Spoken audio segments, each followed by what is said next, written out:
안녕하세요. 사연을 부탁해입니다. 오늘의 사연을 소개하겠습니다. 주말 아침 일찍 시끄러운 소리에 거실로 나갔더니 언니와 조카들이 와 있었고 엄마가 언니에게 잔소리를 했습니다. 오늘 같은 날은 정사방이랑 바람도 쐬고 그러지 대체 어딜 간다는 거야? 친구들이랑 오래전부터 약속한 거라 꼭 가봐야 해. 원래 그이가 봐주기로 약속했는데 갑자기 회사에 일이 생겨서 잠깐 나갔다 온다고 하더라고. 그러니까 그이 올 때까지만 엄마가 봐줘. 정서방도 주말에 쉬어야 하는데 그러면 어떡하니? 엄마는 맨날 그 사람 편만 들더라.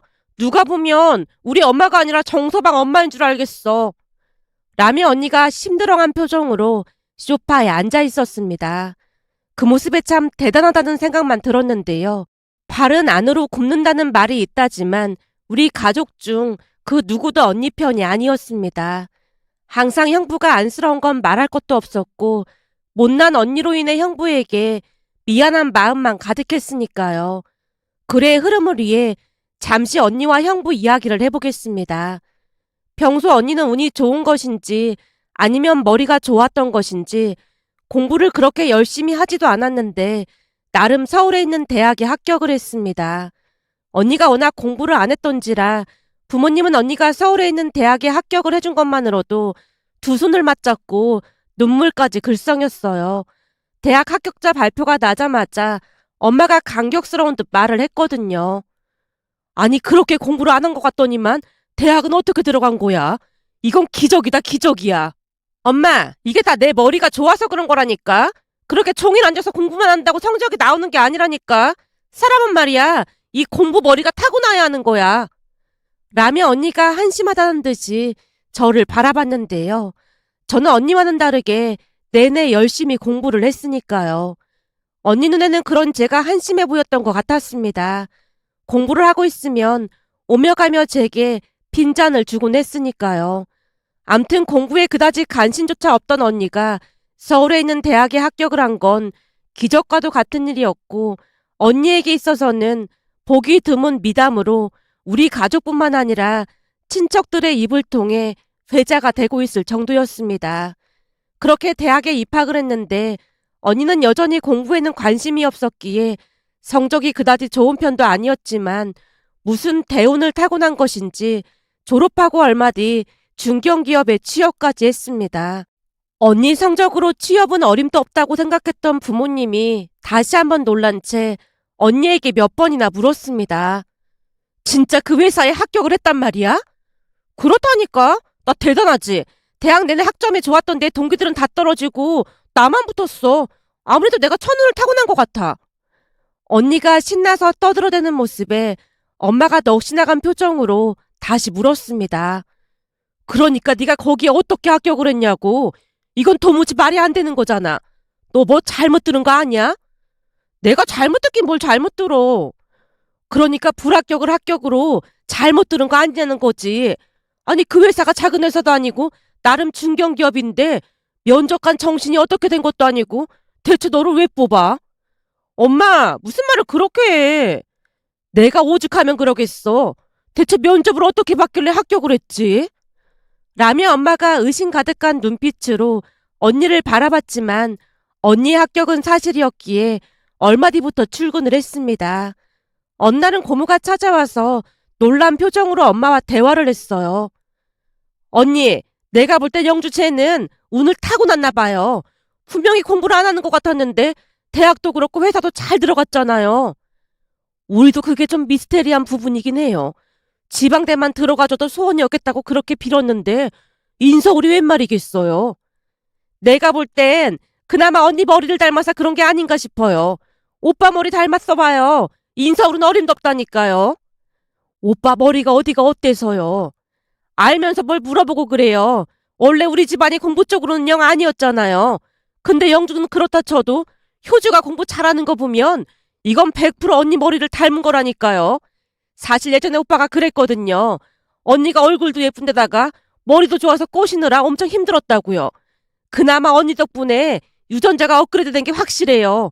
그렇지 않고서 영주가 어떻게 인서울을 하겠어요?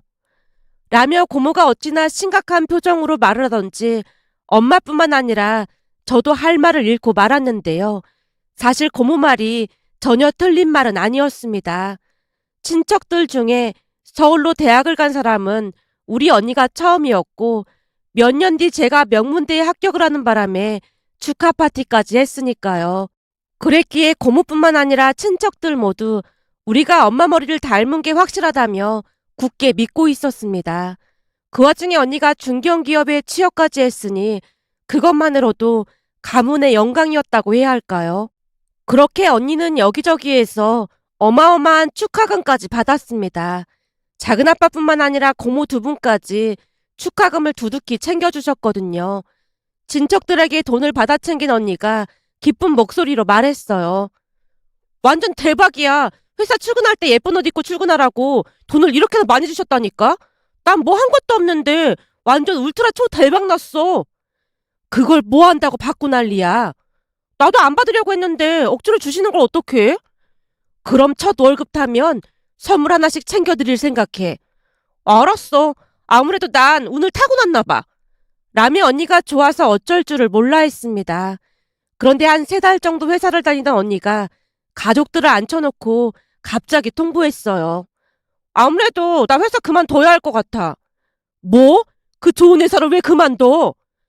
과일을 먹던 엄마가 놀란 채 소리쳤는데요. 그냥 다녀보니까 나랑 안 맞아도 너무 안 맞는 것 같아. 일도 재미없고 그래서 그만두려고. 아버지는 몇십 년을 다녀도 군소리 안 하고 다니고 있구만. 네가 회사를 얼마나 다녔다고 그런 소리를 해. 잔말 말고 계속 다닐 생각해. 그 회사 그만두면 누가 널 뽑아주기라도 할 것 같아? 엄마의 표정이 돌연 싸늘하게 굳어졌지만 언니도 지지 않고 말했습니다. 이미 회사에 그만둔다고 말했어. 뭐? 너 미쳤어? 회사 다니는 게 무슨 장난인 줄 알아? 그런 말은 100번도 더 생각해보고 꺼낼까 말까 해야 하는데 그렇게 쉽게 말을 꺼내면 어떡해? 재미가 없는 걸 어떡해? 거기다 맨날 기한제 잘못 올렸다고 잔소리한단 말이야. 내가 자기들보다 똑똑한데 막 뭐라고 하잖아. 치사해서 못 다니겠는 걸 어떡해? 일을 배워가면서 하는 거지. 처음부터 잘하는 사람이 어딨어. 내일 회사 가서 죄송하다고 하고 다시 다닌다고 말해. 알았지? 싫어. 이미 다 말했는데 어떻게 그래. 그냥 회사 그만두고 다른 거 도전해볼 거야. 침울한 엄마와는 달리 언니가 너무나 해맑은 표정으로 말했는데요. 그 모습에 짜증이 났던 것인지 엄마가 버럭했습니다. 네 주제에 도전하긴 뭘 도전해. 엄마, 내 머리 정도면 뭐든 할 수 있으니까 아무 걱정하지 말고 있어봐. 사실은 내 친구가 이번에 공무원 시험에 합격했거든? 근데 일도 나름 편하고 좋다고 하더라고. 남의 떡이 더 커 보이는 것 뿐이야. 공무원도 일이 얼마나 힘든지 알기나 해? 그리고 공부도 지지리도 안 하면서 공무원 시험은 무슨 공무원 시험이야. 내가 얼핏 책을 좀 봤는데 한번 해볼만 하겠더라고. 내가 꼭 합격할 테니까 기다리고 있어봐. 라며 언니가 자신만만한 표정으로 말했는데요. 언니 생각은 확고해 보였기에 그 누구도 말릴 수가 없었습니다. 그 뒤 언니는 회사를 그만두고 질극 공무원 시험 준비를 했지만 생각보다 만만치가 않았던 것인지 도중에 9급으로 바꿔서 공부를 했고 그나마 공부를 하긴 했던 모양인지 2년 만에 합격을 했습니다.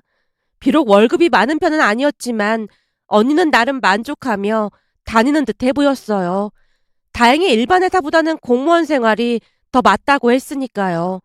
그러다가 형부를 만나서 결혼까지 했는데요. 전 형부를 인사시키던 날 부모님 표정이 잊혀지지가 않습니다. 형부가 돌아가자마자 엄마가 놀란 채 물었거든요. 아니 저런 멀쩡한 사람을 어디서 데리고 온 거야? 봤지? 내가 완전 괜찮은 사람이라고 했잖아. 내가 진짜 궁금해서 그러는데 하준이가 혹시 너한테 무슨 책 잡히고 그런 거 아니야? 책을 잡히다니? 그게 무슨 소리야? 아니 하준이는 아무리 봐도 멀쩡해 보이는데 그런 사람이 너랑 결혼을 한다고 할 리가 없잖아. 너 혹시 하준이 약 좀 잡아서 협박하고 그런 거 아니냐고. 너 그러다 큰일 난다. 순간 엄마 표정이 어찌나 진지하던지 아빠와 제가 이를 악물고 웃음을 참아야만 했는데요. 엄마 말처럼 언니에 비해 형부가 멀쩡해도 너무나 멀쩡해 보였거든요. 가족들이 다들 이상한 눈빛으로 언니를 바라보자 언니가 억울하다는 듯이 대답했어요. 하준 씨가 먼저 좋다고 따라다녔단 말이야. 내가 막 협박하고 그런 거 아니라니까. 아무리 생각을 해봐도 이건 말이 안 되는 소리잖아. 대체 네가 어디가 좋다고 따라다니냔 말이야. 엄마, 지금 딸을 너무 무시하는 거 아니야? 무시하는 게 아니라 난 도무지 이해가 안 되니까 그렇지. 생각해봐라. 하준이처럼 착하고 듬직한 사람이 너를 왜 좋아하겠냔 말이야. 엄마가 고개를 갸우뚱거리는 모습에 언니가 입을 대빨 내민 채 방으로 들어가 버렸는데요. 엄마가 조용히 다시 입을 뗐습니다. 하준이가 저 인간 실체를 알기 전에 얼른 결혼하라고 해야겠어. 엄마, 이거 완전 사기 결혼 그런 거 아니야? 까놓고 보면 사기 결혼 아니지. 하준이가 좋다고 따라다녔다잖니. 언니가 살림이라고는 하나도 못하는데 걱정이 많이 되긴 하네. 그렇잖아. 내가 아까 물어봤더니 괜찮다고 하잖아. 하준이가 살림 잘한다며. 그럼 된 거지 뭐. 그 뒤 부모님은 결혼식을 서둘렀고 언니와 형부는 축복 속에 결혼식을 올렸습니다. 결혼한 동안은 큰 문제가 없었는데요. 형부가 살림도 잘하고 하는 모습에 큰 다툼 없이 잘 사는 듯해 보였거든요. 거기다 형부가 세상에 그런 사람이 없다고 할 정도로 착하다 보니 언니 입장에서는 복덩이가 넝쿨째 들어온 거나 마찬가지였습니다. 그렇게 행복한 시간을 보내던 어느 날 언니가 집에 와서 임신 사실을 알렸습니다. 엄마, 나 임신했어. 뭐? 임신? 사실 일하기 싫어서 빨리 임신했음 했거든. 근데 때마침 임신이 된 거 있지? 나중에 출산하고 나서 집에서 육아하다 보면 그냥 회사 다니는 게 낫겠다 싶을걸. 자식 키우는 일이 보통 힘든 일인 줄 알긴 하고 그런 소리라는 거야. 그 이가 다 도와줄 건데 힘들 게 뭐가 있겠어. 넌 말이 되는 소리를 좀 해. 정서방은 회사 다녀야 하는데 도와주긴 어떻게 도와준다고 그래. 거기다 넌 휴직계도 낼 거 아니야. 그럼 네가 살림을 다 해야 하는 거지. 물론 정서방이 육아를 도와주긴 하겠지만 막 부려먹고 그러기만 해봐. 라며 엄마가 언니에게 신신당부를 했지만 귀등으로도 듣지 않는 듯해 보였습니다. 아마도 그때 언니가 엄마 말을 새겨들었다면 험난한 길을 가지 않았을 텐데 하는 생각마저 들었답니다.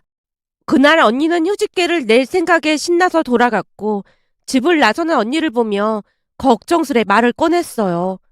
엄마, 언니 붙잡아 놓고 정신교육 그런 거라도 시켜야 하는 거 아니야? 형부도 사람인데 시간 지나면 엄청 짜증낼 것 같은데? 그래, 알았어. 엄마가 다시 알아듣게 말할게. 라며 엄마가 긴 한숨을 내쉬었는데요. 우리 가족은 항상 언니로 인해 노심초사하며 살아야 했습니다. 특히나 엄마는 항상 언니 걱정뿐이었고 오죽했으면 두 사람이 신혼여행에서 돌아오자마자 형부에게 사돈어르신 두 분 생신 날짜를 미리 확인까지 했거든요. 그 모습에 이상한 생각이 들어 제가 엄마에게 물었어요. 엄마, 원래 사돈 생일을 챙기고 그러는 거야? 그게 아니라 네 언니가 사돈 양반 두 분 생일을 못 챙길까봐 엄마라도 알고 있어야 할 것 같아서 그래. 그걸 언니가 챙겨야지 엄마가 왜 챙겨? 내가 오죽하면 이러겠니? 너라면 걱정할 것도 없겠지만 네 언니는 영 불안해서 견딜 수가 있어야지. 그런 건 언니한테 잘 챙기라고 가르쳐야 하는 거지. 엄마가 언제까지 챙겨주려고 그래? 혹시나 잊고 지나칠까 싶어서 기억해두는 것뿐이야. 라며 엄마가 말을 아끼는 모습이었습니다.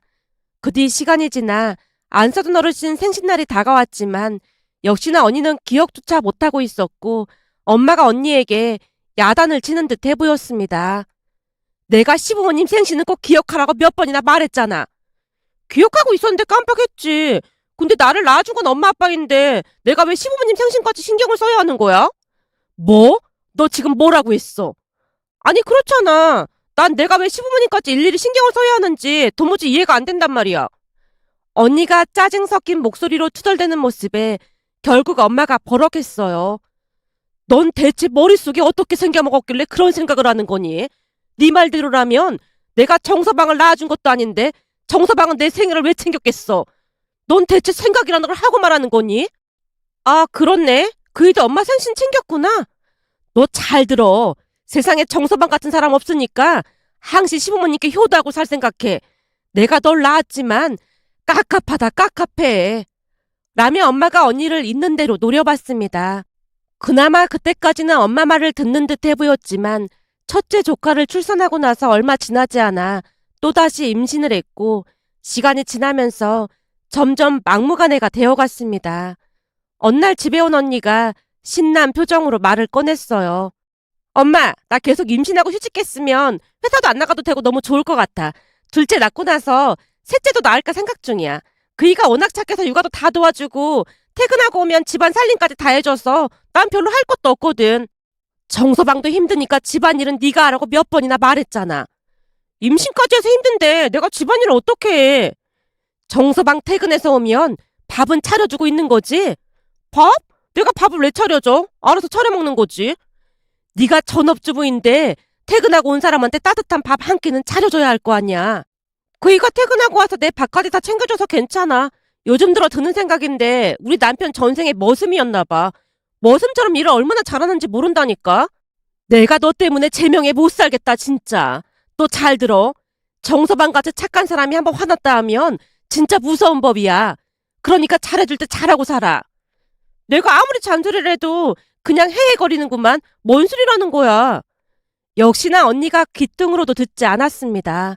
언니는 매사 형부를 무시하는 발언을 서슴지 않았고 동등한 관계가 아닌 어떻게든 부려먹을 생각밖에 없어 보였어요. 언니가 그럴 때마다 엄마 얼굴에 근심 걱정이 가득해 보였습니다. 어느 날은 퇴근을 하고 집에 갔더니 엄마가 근심 가득한 표정으로 말했어요. 네 언니 때문에 불안해서 살 수가 없다. 왜? 언니 또 무슨 사고 쳤대? 아니 출산하고 피부가 안 좋아졌다면서 피부과에서 카드를 긁었다는데 네 형부가 화를 다 냈다지 뭐니. 뭐?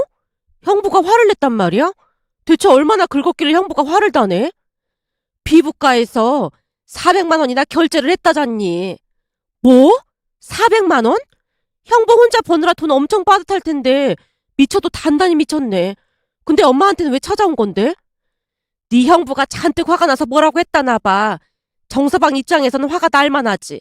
정서방 월급이 한 달에 500 정도 된다는데 피부과에서 400을 긁었다고 하니 그 심정이 오죽하겠어. 그래서 형부랑 싸우고 여기 왔던 거야? 자존심이 상한다나 뭐래나 그러면서 돈을 좀 빌려달라고 하더라고. 엄마, 설마 언니한테 돈 빌려준 거야? 미쳤니? 된통 당해보라고 안 빌려줬지. 안 그랬다가는 계속 그러고 다닐 것 같아서 말이야. 잘했네. 근데 언니 진짜 개념 없다. 어쩜 자식을 둘씩이나 키우면서 그렇게 생각 없이 카드를 막 긁고 다닐 수가 있어? 내 말이 그 말이야.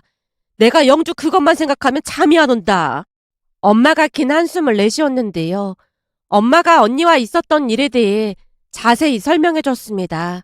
엄마 말에 의하면 언니가 피부과에서 카드를 긁었다는 말에 처음에는 형부가 조용히 타이른 모양이었어요. 여보, 내 월급이 500인데 피부과에서 400씩 카드 긁고 다니는 건 좀 아닌 것 같아. 앞으로는 조금만 아껴서 생활하자. 그러니까 당신이 돈을 더 벌어오면 되는 거잖아. TV에서 보니까 어떤 남편들은 퇴근하고 투자도 뛰고 그러던데 당신도 그러면 안 돼? 당신 월급으로는 평생 벌어도 지질이 궁상으로 살아야 한단 말이야. 아니다. 그러지 말고 시부모님께 좀 보태달라고 하면 안 돼? 우리 부모님이 돈이 어딨다고 그런 소리를 해. 없긴 왜 없어. 땅도 가지고 계시고 그러잖아. 그 땅이라고 해봐야 얼마 되지도 않고 거기다 농사 짓고 사시는 분들한테 어떻게 땅을 팔아서 보태달라고 해. 거기다 결혼할 때 집도 부모님이 해주셨는데 당연히 돈이 없으시겠지. 안 될 게 뭐가 있어. 장남인데 그 정도는 요구할 수 있는 거잖아. 내가 장남이라고 해도 동생도 있는데 그럴 수는 없는 거야. 그럴 수 없다니? 장남인데 당연히 당신이 다 챙겨야지. 언니가 막무가내로 몰아붙였던 모양으로 결국 형부가 잔뜩 화가 난 채 말을 했다네요. 다른 사람도 아니고 당신은 그런 말 할 자격 없는 거 아닌가? 뭐? 내가 맏며느리인데 왜 자격이 없어? 그동안 맏며느리 역할한 게 뭐가 있다고 그런 말을 하는 거야? 뭐? 당신 말 다 했어? 지금 나랑 한번 해보자는 거야? 사실 그동안 부모님이 서울에 올라오실 때마다 당신이 불편하다고 난리를 쳐서 동생 집에 가 계셨잖아. 그때 아프셔서 검진 때문에 올라오셨을 때도 내가 하루만 병원 모시고 다녀와 줄 수 있냐고 물었더니 그것도 당신이 딱 거절했잖아. 그건 민서랑 준서 때문에 그런 거잖아. 허구한 날 장모님께 맡기면서 갑자기 민서랑 준서 때문에 그렇다고 말이 되는 소리를 해. 그날 재수씨가 어렵게 연차까지 내느라 회사에 눈칫밥까지 먹고 난리도 아니었어. 근데도 당신은 눈 하나 깜짝 안 하더라. 동서가 며칠씩 했으면서 갑자기 미루니까 그런 거 아니야. 미루긴 뭘 미뤄. 내내 모시고 다니다가 겨우 하루 부탁한 건데 당신은 그것도 싫다고 했으면서. 내가 그동안 분란 일어날까봐 그냥 입 다물고 있었는데 당신 그러는 거 아니야. 그래놓고는 뭐라고? 땅을 팔아서 달라고? 사람이 얼마나 양심이 없으면 그럴 수가 있어? 라며 형부가 쉴 새 없이 몰아붙였고 잔뜩 화가 난 언니가 집에 와서 엄마에게 화수연을 했던 모양이었습니다. 언니 말을 들은 엄마가 뒷목을 잡은 건 말할 것도 없었고요. 그날 언니는 엄마에게도 엄청 혼나다 돌아갔다고 했지만 그 뒤에도 언니는 정신을 못 차리고 망나니 짓을 하고 다녔다고 해야 할까요? 그날도 주말 아침 언니가 조카들을 맡기고 친구들을 만나러 가는 모습에 엄마가 언니를 몇 번이나 뜯어말렸지만 역시나 기등으로도 듣지 않았습니다. 그리고 결국 그 일로 인해 언니의 앞날에 가시밭길이 펼쳐질 줄 누가 알았겠습니까? 그 사건은 잠시 후 형부가 집에 오면서 시작이 됐습니다. 평소 형부의 모습과는 다르게 잔뜩 인상을 쓰고 집에 들어오는 모습에 엄마가 안절부절 못한 채 형부에게 물었어요. 정서방, 혹시 어디 아픈 건가? 아닙니다. 라며 형부가 싸늘한 눈길로 엄마를 향해 냉랭하게 대답을 했습니다. 그런 형부를 보며 더욱 초조해진 엄마가 걱정스레 다시 물었어요. 정서방, 아픈 게 아니라면 무슨 일 있는 건가? 괜찮으니까 나한테 말해보게. 장모님, 저는 지금껏 가정을 지키기 위해 최선을 다했습니다. 형부가 비장한 표정으로 또박또박 말을 하는 모습에 엄마가 사색이 된 채 대답했습니다. 그럼 세상에 자네 같은 사람이 어딨다고. 자네가 노력한 거 우리가 왜 모르겠나. 근데 말입니다. 이게 혼자만 노력한다고 될 일이 아닌 것 같습니다. 사실 오늘 우리 부모님이 올라오시기로 되어 있거든요. 뭐? 사돈 양반 두 분이 올라오신다고? 네. 내일이 사촌동생 결혼식이라 올라오셔서 우리 집에서 하룻밤 주무시고 결혼식장으로 가기로 했거든요. 사실 그동안 집사람이 싫어해서 우리 집에 오신 적이 한 번도 없었지만 그럴 수 있다고 이해하려고 했습니다. 뭐? 그럼 그동안 사돈 양반 두 분은 어디서 지내셨는데? 제 동생 부부 집에서 지냈습니다. 근데 매번 그러니까 재수 씨한테 너무 미안하더라고요. 그래서 이번에는 우리 집에서 주무시라고 말씀드려놨는데 집사람이 여기에 민서랑 준서 맡기고 친구들이랑 여행 갔다고 하더라고요. 뭐? 여행? 네, 친구들이랑 부산으로 여행 갔답니다. 부산? 이런 정신 나간 미친! 순간 엄마가 급히 말을 멈췄는데요. 금방이라도 엄마 입에서 비속어가 튀어나와도 이상하지 않을 그럴 상황이었으니까요. 아무리 팔은 안으로 굽는다지만 정신 나간 언니의 행동은 100번, 1000번을 생각해봐도 도무지 이해할 수가 없었습니다. 결국 엄마가 형부에게 사과했어요. 정서방, 이게 다 내 잘못이네. 내가 잘못 가르쳐서 그런 거야. 아닙니다. 처가댁 가족들에게는 불만이 하나도 없는걸요. 내가 이놈의 인간을 아작을 내버릴 참이야. 결국 엄마 입에서 험한 말들이 터져나왔고 형부가 조용히 조카들을 데리고 돌아갔습니다. 그런데 다음날 저녁 때쯤 언니가 여행 가방을 들고 집에 들어왔어요. 언니가 왜 여기로 와? 집에 가야지. 나 쫓겨났어. 뭐? 쫓겨나다니 그게 무슨 말이야? 설마 형부한테 쫓겨났다는 말이야?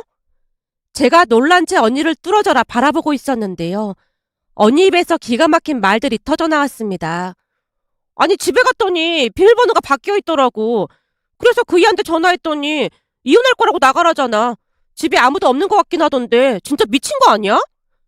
미친 건 정서방이 아니라 너겠지. 이런 정신 나간 게 어디서 그따위로 말을 하고 있어. 네가 인간이야? 엄마, 내 말을 이해 못한 거야?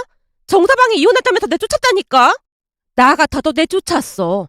어디 할 짓이 없어서 시부모님이 올라오신다는데 여행을 갈 수가 있어. 내가 분명히 싫다고 했는데 굳이 우리 집에서 주무시게 한다잖아. 그래서 나도 짜증나서 그랬단 말이야. 넌 지금 그걸 말이라고 하는 거야? 너 같은 며느리들 때문에 대한민국 며느리들이 욕을 먹는 거야. 이건 완전 보통 꼴통이 아니네.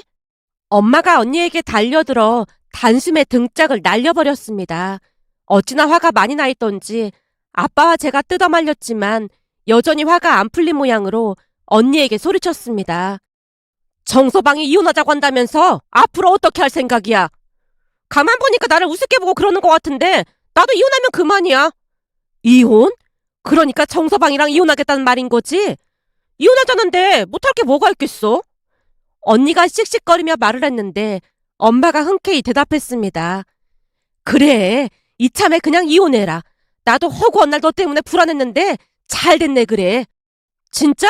진짜로 나 이혼해도 돼? 사실 그 사람 답답하고 좀 그랬거든. 그래. 인생 뭐 있겠어? 네가 힘들다는데 이혼하고 편히 살면 되지. 엄마는 날 이해해줄 줄 알았다니까. 근데 내가 보니 이혼하려면 변호사도 고용하고 그래야 한다던데. 엄마가 우선 돈 좀 빌려주면 안 돼? 내가 이혼 소송하고 나면 돈 다 갚을게. 안 될 게 뭐가 있겠어. 내가 빌려줄 테니까 걱정하지 마. 그리고 내가 아는 변호사가 있는데 그 변호사도 소개해 줄 테니까 가서 상담도 받아보던지. 엄마가 언니에게 명언까지 건네는 모습에 제가 엄마를 말렸습니다. 엄마, 지금 언니가 불리한데 이혼 소송을 하라고 하면 어떡해. 이 변호사가 참 유능한 변호사라 변호 잘해줄 거야. 그러니까 상담 잘 받고 이혼 소송 잘해봐. 엄마, 진짜 고마워. 라며 언니가 엄마 팔에 매달려 좋아서 어쩔 줄을 몰라 했습니다. 그 모습에 제가 기가 막힌 표정으로 물었어요. 형부가 이혼하자는데 언니는 뭐가 그렇게 좋은 거야? 그리고 이혼하면 민서랑 준서는 어떻게 할 건데?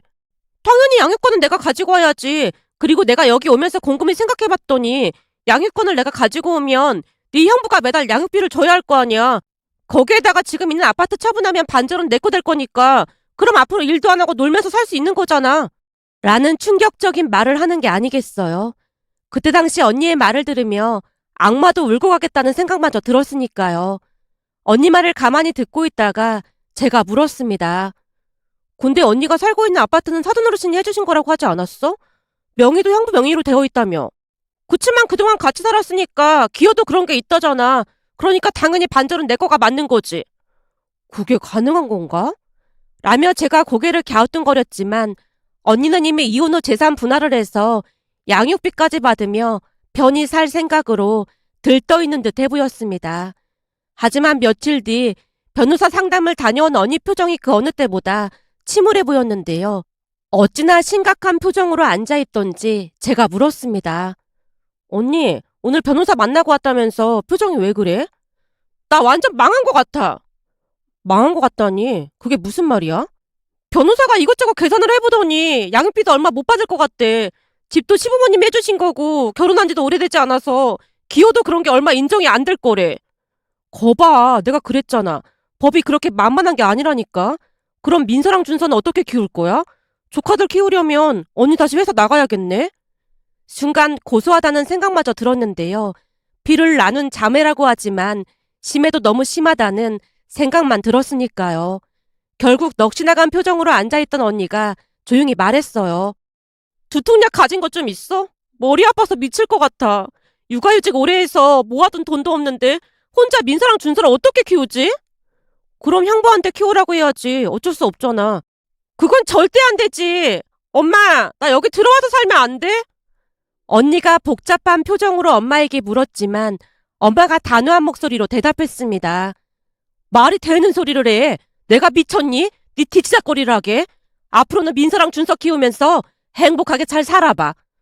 나 혼자 회사 다니면서 어떻게 키우란 말이야. 그걸 왜 나한테 물어보고 그래. 네가 알아서 해야지. 나 같았으면 당장 정서방한테 쫓아가서 넙죽 엎드려서 잘못했다고 손이 발이 되도록 빌고 또 빌겠다. 지금 빌어서 될 문제가 아니란 말이야. 내 전화는 받지도 않고 문도 안 열어준단 말이야. 거기다 지금 시부모님이 민서랑 준서 봐주고 계신단 말이야. 그래? 그럼 더 잘 됐네. 가서 사돈 양반 두 분 앞에 무릎 꿇고 다시는 안 그러겠다고 싹싹 빌어봐. 두 분이 워낙 성품이 좋은 분들이니까 혹시 알아? 정서방을 잘 설득해줄지. 그럼 그이가 용서해줄까? 용서를 해줄지 안 해줄지는 정서방 마음이지 왜 나한테 묻고 그래. 근데 내 부모한테 함부로 했다면 나 같아도 용서가 안 될 것 같긴 해. 한마디로 네가 가서 얼마나 진정성 있게 용서를 비느냐에 따라서 달라지겠지. 엄마가 계속해서 압박을 가하자 언니 얼굴이 새파랗게 질려 있었는데요. 엄마가 다시 언니를 재촉했습니다. 네가 아직도 정신을 못 차렸지? 나 같았으면 지금이라도 빨리 가서 무릎 꿇고 싹싹 빌었을 거야. 그렇네. 나도 누가 엄마 아빠한테 함부로 했다면 절대 용서 못할 것 같긴 해.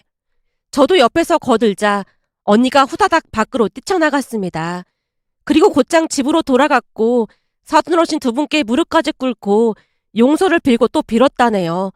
물론 형부에게 눈물로 매달린 건 말할 것도 없었고요.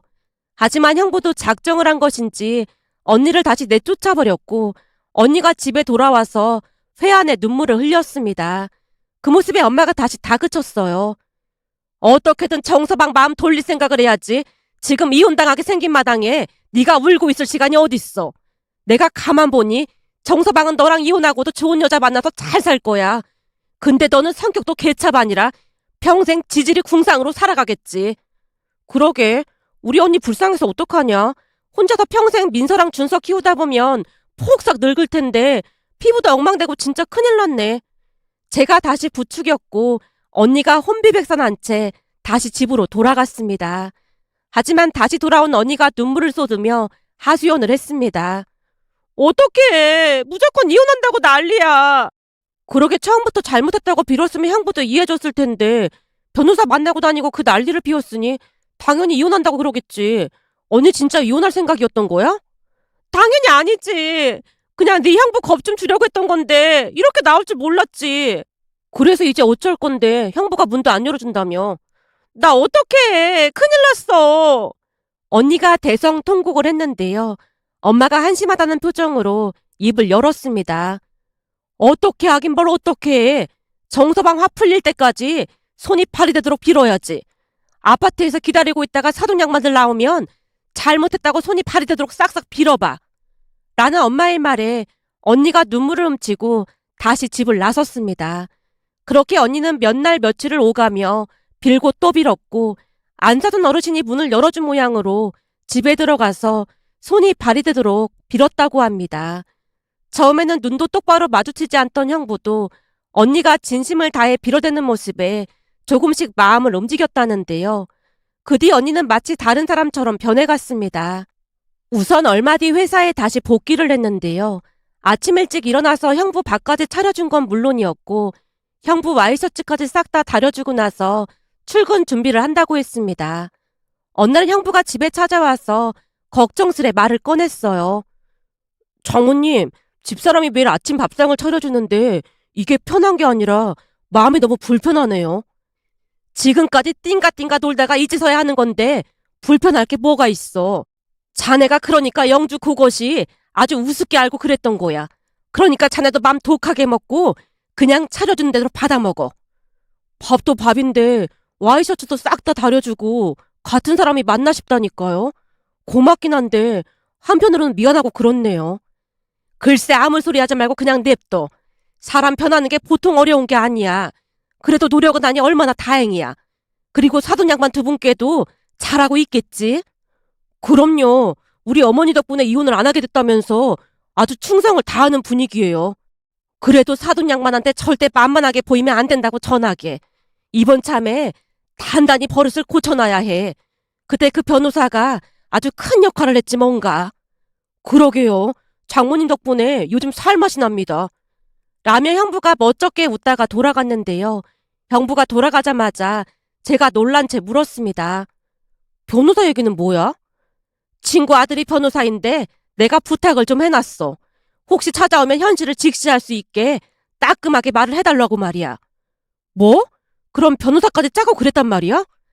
짜긴 뭘 짜고 그래. 냉혹한 현실을 그대로 말해주라고 했던 거라니까. 그럼 언니 버릇 고치려고 엄마랑 형부랑 짜고 그랬던 거네? 우리 둘만 짜고 그런 줄 알아? 어? 그게 무슨 말이야?